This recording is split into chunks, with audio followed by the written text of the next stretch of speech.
Good evening, campers, dreamers, and babysitters, and happy Valentine's Day. Yes, this has been one that we planned, of course, from the start of this. As we always like to say, we got everything started up here in May, but before that, we had been kind of planning things in February, I want to say, end of I think so. February. Yeah, it was right after my son was born. So it was one of those things where it was just kind of like, yeah, we missed the mark on this, but, we'll get back around to it. And what do you know? We're already here. It's February again. It's Valentine's Day. And of course, there's not many Valentine's Day horror movies, but if there is a handful of ones to talk about, I'd say this one probably at the top of the list. And that's right, we are covering My Bloody Valentine, the original from 1981.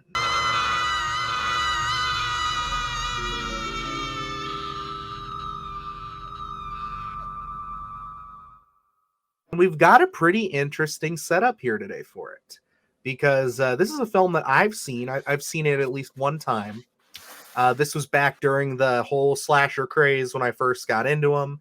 I think this was streaming on Netflix for a little bit, and that's where I ended up seeing it because it was in those real early days of streaming. Mhm. And that's where I watched it. I did not watch it around Valentine's Day. I think it was the middle of the summer. It was just one of those ones where it's like, oh, it's a slasher movie with a minor. Like, let's do it. But Luke, this is your first time experiencing My Bloody Valentine. This is true. I had always, been aware of this film, but never actually had it. Well, that would be a lie to say I never had a chance to watch it. This was, I think, on Vudu several times for free, and I had tried to watch it, but I believe it was like an SD quality of it, where you could really tell its age. And I had just wanted to hold out for a high definition quality of it, which I found one. I did this is streaming on HBO Max right now. So I was able to check it out there, and I mean, perfect transfer. And I will say I was not disappointed. I'm glad I waited for a great HD quality version of this because, man, it's taken me so long to watch this, but I'm happy I have finally completed this blind spot.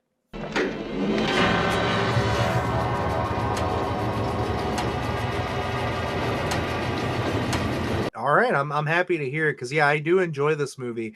I do have a soft spot for this one and the honestly the remake. I Yeah. don't think is that terrible. I think that one's a good bit of fun. We'll probably end up talking about it maybe next year or another year after. I know there's a handful of Valentine's Day movies we could cover, but this one was of course got to be the first. I mean, this is one of those ones again. I was shocked to hear that this is your first time watching it. Especially because, funny enough, you watched this on HBO Max. I watched this on your Vudu. So did you remember that you bought this?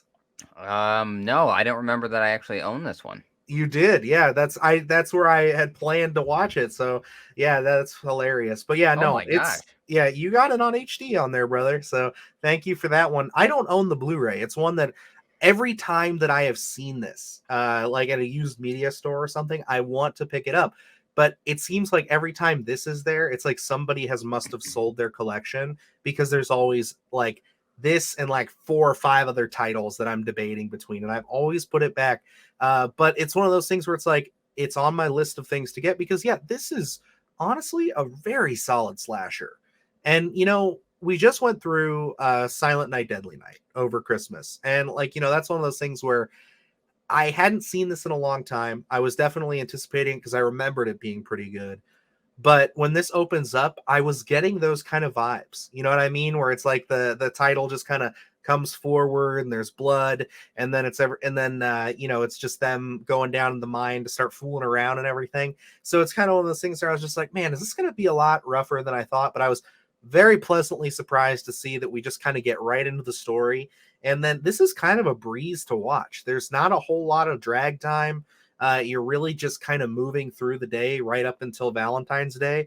And for someone who's never seen it, I'm sure like the general mystery.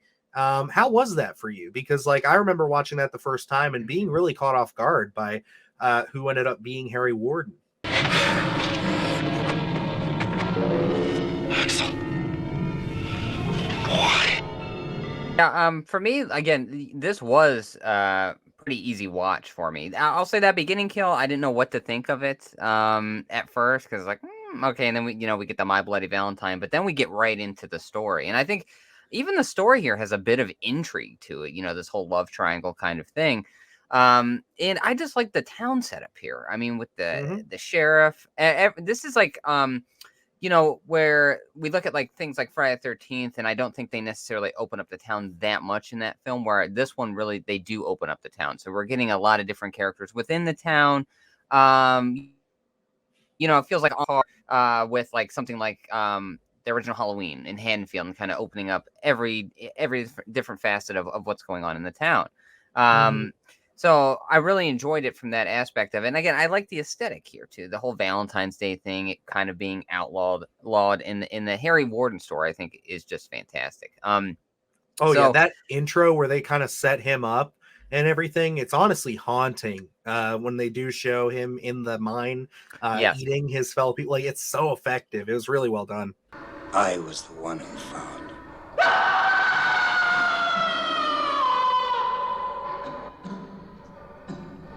Harry Warden spent the next year in the state mental hospital. and that's where it's like I think they put a little bit of backstory to everything.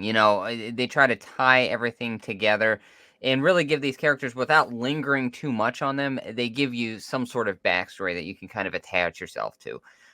So like this in kind of going into okay, one question, because I mean we're gonna do spoilers, so I'm assuming after after watching this, my question is, that beginning kill at the very opening, is that Axel? Is he cheating on Sarah? I Or don't know. I honestly, that really ran through my brain this first time of watching it. I couldn't tell if this was, if this like was an old early flashback? on, or if this was like when, like, if that was supposed to be the one that kicked off the Harry Warden stuff. Yeah, Maybe he snuck a woman down there and stabbed her after he was rescued and stuff, because they said he went nuts after they recovered him. I mean, like he was, but he, it wasn't until like I think the following Valentine's Day when they yeah. did the dance that he started cutting people up. So it's like it could be either way. Again, I think personally, it really wasn't the intent to have a meaning. I think it's just one of those things where they're like, It's we trivial. we want to kill early on, because Yeah. if not, you're looking at, because that's the whole thing, with these 80s horror films, is that you got to have a kill to open things up. You got to open with a bang, and then you got to keep going. So it's one of those things where it's like it could have really, like you said, been a trivial, we're just gonna have the guy in the miner suit killing, because it's kind of like, why sneak her down there just to stab her? It's like, I don't know. It's kind of a Yeah. whole mess in and of itself. But that is an excellent theory, and I'd love some expansion on that if there was somebody we could talk to about it. And I'm sure it's just a trivial cold open to kind of get you in the mood set of, all these killings are going to be happening. But, with something after watching it and kind of thinking about the characters and all the dynamics here, I'm like, well, is that what that means? Or there's probably really no connective tissue to it, and they just did it. But, it's something that I just wanted to see if you picked up on or not. But even going into like just this little love triangle, which I think is probably the centerpiece of this film, it's like, God damn, I feel bad for Sarah. We were doing just fine until you decided to come crawling home. Well, in case you haven't noticed, things have changed around here. She don't want nothing to do with you. Do you mind? I have my own mouth, thank you. You son of a bitch! Oh, is there something?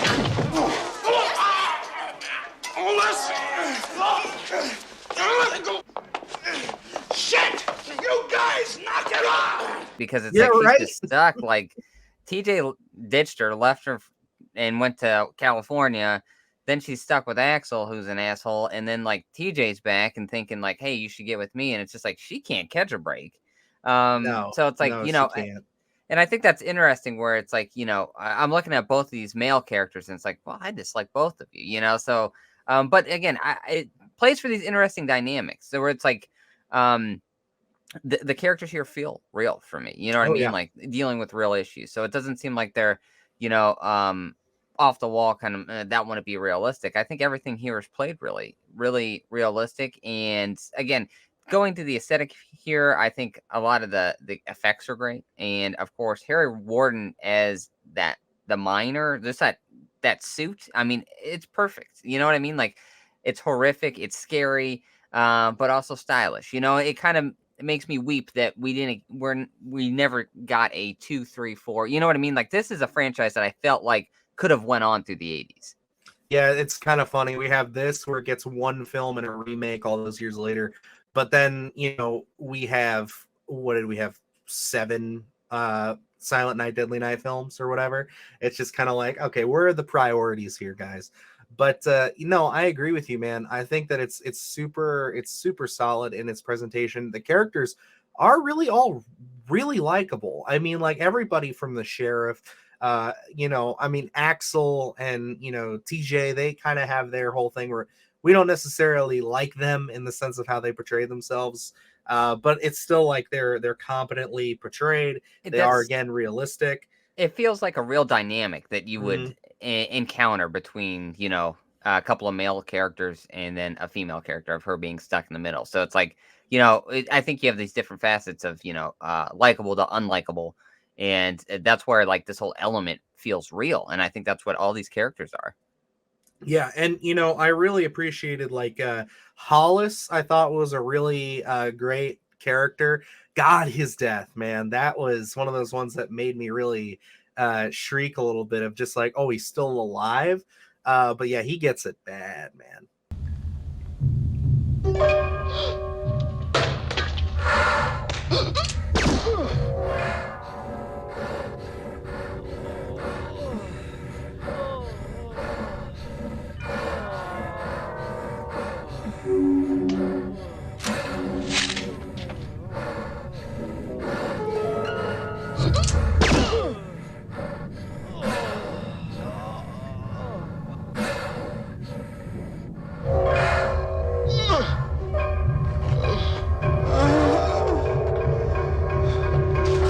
That's where it's like looking at this, and I'm assuming I didn't look at anything of the background or anything, but I'm assuming My Bloody Valentine in 1981 didn't have the huge budget to do a lot of these things, but I think they had a lot of great ideas with the nail gun to the face. I mean, we kind of even see a little bit of that in the remake of The Evil Dead, and it's horrific. It's like to kind of to be able to play that to its fullest extent, and seeing that this was kind of the grain of the idea here, I absolutely love. And then even jumping into one of the final moments of where they're on the like little cart going through the mines, and we have the miner chasing TJ and Sarah, and I just love that sequence of him, them going cart to cart, and it's like it feels close up. It feels like we didn't get that, we didn't have the luxury of being able to do a bunch of great shots with this, but it's like the potential of this film is there.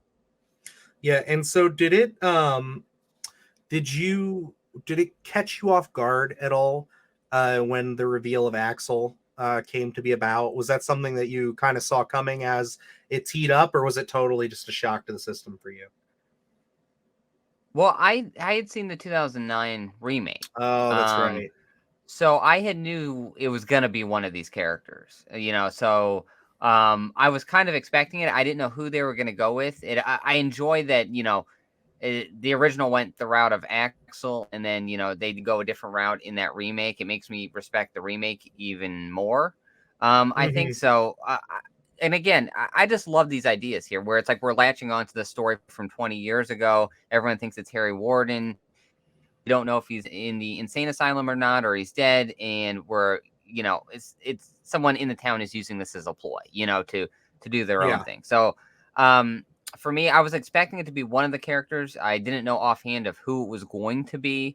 But I think it all plays well. I love I love the dynamics of this film.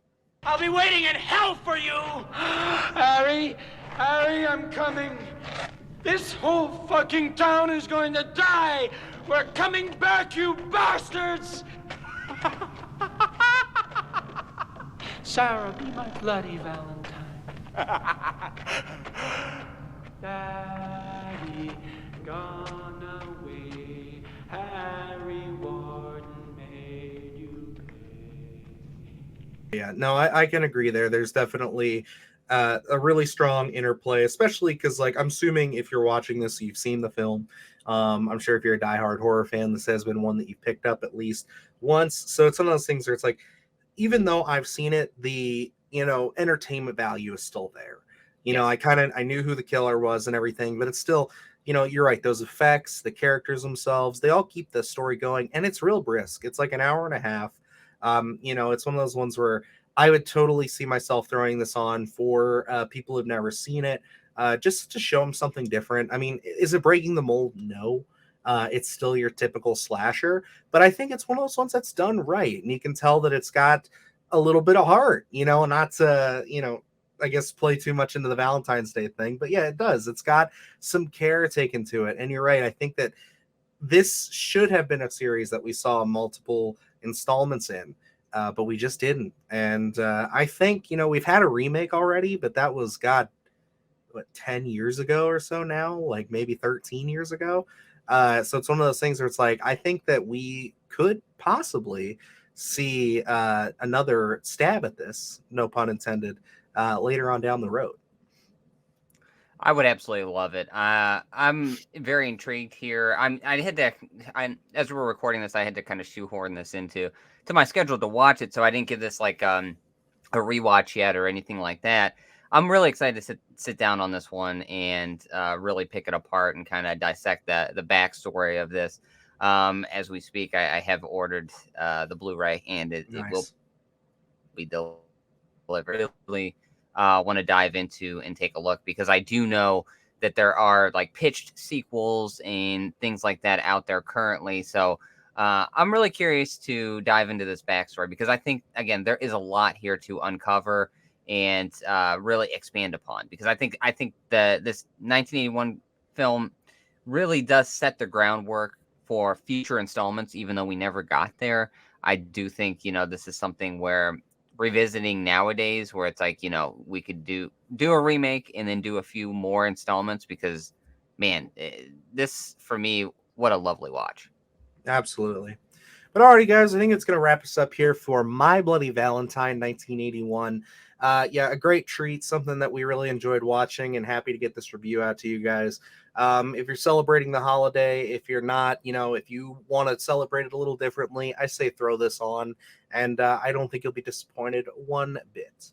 But other than that, you guys can follow us here on the channel by hitting that subscribe button. We are on our way to 1,000 subscribers, picking up a lot of steam over the last few weeks. And we got a lot of great content out there if you're just discovering us. We just had an interview with the guys behind Winnie the Pooh, Blood and Honey. So that's super exciting. We'll be checking that film out tomorrow, and we'll be getting you guys a review for that, of course. And then we also have an interview with director Robbie Banfitch, who directed The Outwaters, which has just released this weekend, picked up a lot of steam. Really happy to see people seeking that film out and getting out there to see it, as well as, we got a lot of other great content on the channel, news, reviews, all kinds of stuff. It's all down below, so go ahead and check it out.